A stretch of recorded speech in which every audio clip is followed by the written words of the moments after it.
Max Verstappen's future with Red Bull might have just gotten really bad news because of the latest information coming from their new engine program. It looks like the new teams on the racing track, as they will be called along with Audi in this situation, are nowhere close to reaching their goals. But with Max's future with Red Bull being uncertain for a long time now, could this be the thing that finally ends it? And if so, who would be the first person to get blamed in the Austrian team for losing the four-time world champion? The situation at Red Bull is getting really tense, even though they've realized that winning the 2025 championship might be impossible. Even focusing on 2026 very early could be a big problem. There seems to be a huge difference between what people expect from Red Bull-Ford's engine partnership and what will actually happen on the racing track. As everything stands right now, the Austrian team won't be nearly as good at racing as they originally hoped, and you can be sure that this will have much bigger problems than staying in the top 5 and getting points regularly. Max Verstappen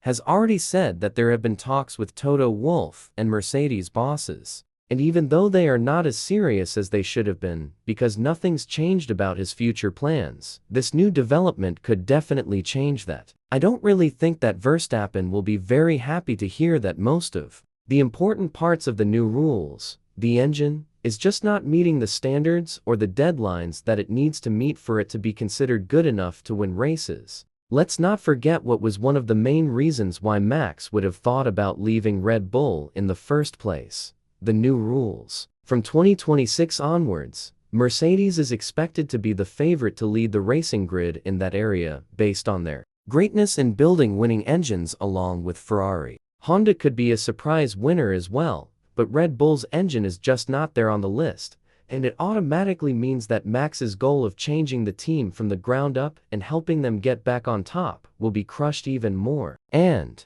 let's not forget one very important thing. Verstappen doesn't want to stay in the sport for a long time. Now that he's become a father and the Formula One calendar keeps getting bigger, he could prefer spending his last years in F1 driving a super fast car for a team that likes to listen to his advice, which would be Mercedes. But there's one more team that would need to keep watching: Aston Martin. The Silverstone-based team has all of Red Bull's former winning ingredients combined with super modern factories that would definitely put them on the map from 2026 onwards. Yes, the driver lineup is confirmed for next year, and I genuinely don't think they're going to change anything unless Max suddenly becomes available. But the reality is that a driver of Verstappen's talent is available every once in a while. You can't count on the fact that he'll join Mercedes, be unhappy with their program, and then ask for a move to your team only if Aston Martin will be better than the Brackley-based team. All of this is putting us in a position to talk about some deeper problems here, such as the firing of Horner. Yes, many believe that it was motivated by the Verstappen family along with Helmut Marko. But now, when you hear information of this level about the engine of Red Bull and Ford, you ask yourself a very serious question. Are the new regulations the main reason why Christian got fired? He's also the one that got rid of Honda's deal, although to be honest, the Japanese company wanted to pull back for a longer time, and they played the hot and cold game with Red Bull. The final conclusion comes to the fact that Horner's leadership raised some questions in the last couple of years. And with the departure of staff like Newey, Korchin, and Wheatley, you can see how big of a gap was left inside the technical department of Red Bull. What's now being led by Pierre Wache and Enrico Balbo is nowhere near enough to finally have that freedom to push for more performance, as every next upgrade comes as a limitation to the car. Add the fact that the engine is not going to perform nearly as it should from 2026 onwards, and I don't think you have any more reason for Max to stay in Red Bull. It would be a complete rebuild mode in the Austrian team as well. They're not afraid of young talented drivers. They have Arvid Lindblad, who needs to be promoted sooner rather than later. And they also have Isaac Hadjar, who's showing some amazing speed with Racing Bulls. But being good in the Faenza-based team is not nearly as similar as being good in Red Bull. We saw that with both Tsunoda and Lawson. And that could be yet another reason why Max is not thinking about staying in Red Bull for a long time. If this continues to be the case, then who promises that he would be able to get the absolute maximum from the car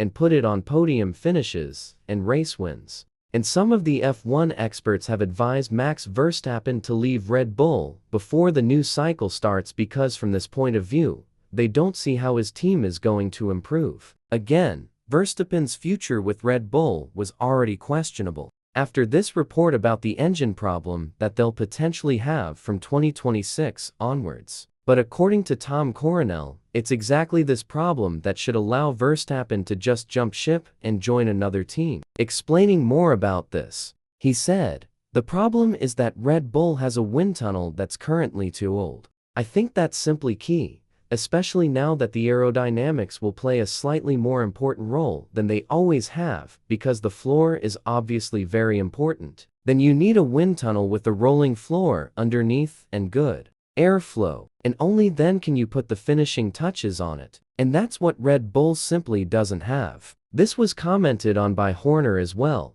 who said that the Cold War relic that they have as a wind tunnel right now is hurting their chances to progress as a team in the aerodynamic part of the car's development. And an even deeper hit is the expectation that Red Bull will produce one of the worst 2026 F1 engines, despite gathering all of the smart knowledge from Honda in the previous era. What doesn't help Red Bull at all is the belief that Verstappen has as well. The four-time world champion firmly believes that Red Bull will have a much worse engine than Mercedes in the newly regulated era. I don't think he's wrong here, but if he has this belief in his head, could it lead to a move to Mercedes? There isn't anyone stopping him, and it would be a dream come true for Toto Wolff, who is finally seeing all of the puzzle pieces fall into their place. Internal restructure of Red Bull, departure of all key people, including Horner, and an awfully slow engine built by the Austrian team is a perfect recipe for Verstappen joining the Silver Arrows.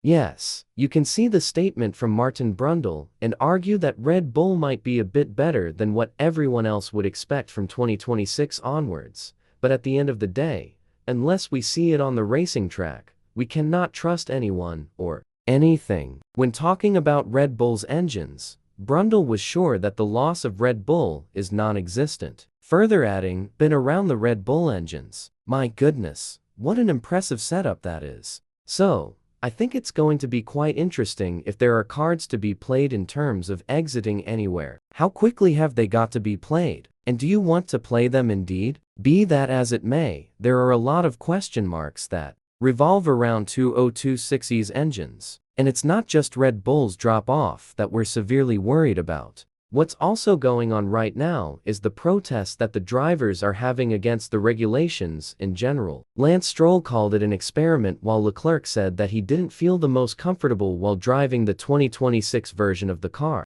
All in all, it's a move that would cause a lot of changes starting from Max Verstappen's future with Red Bull and ending all the way to the complete downfall of the Austrian team. If Verstappen's not there, then I don't think they'll even be in the midfield. Not if Hajar or his teammate, who could very well be Lindblad, suddenly finds a lot of speed in next year's car. But as of now, we're keeping our doubts, and we don't want to be too hopeful about Red Bull. The realistic scenario is that Max is already putting a lot of pressure on his team to find performance from this year's car, because a lot of the parts will be transferring to 2026. Giving up on the season so early and focusing on 2026 is just not in the spirit of Red Bull nor Verstappen. From this point of view, I do think that Max won't be part of the team in the near future. Maybe not in 2026, but definitely 2027. With all of this in mind, do you think that Max Verstappen would be smart to leave Red Bull and finally focus on his own goals, which are winning a championship with another challenger? And if so, where? Do you think he would fit the best? Mercedes or Aston Martin? Let us know in the comments below. And once you do that, make sure to click on the video that's appearing on your screen right now.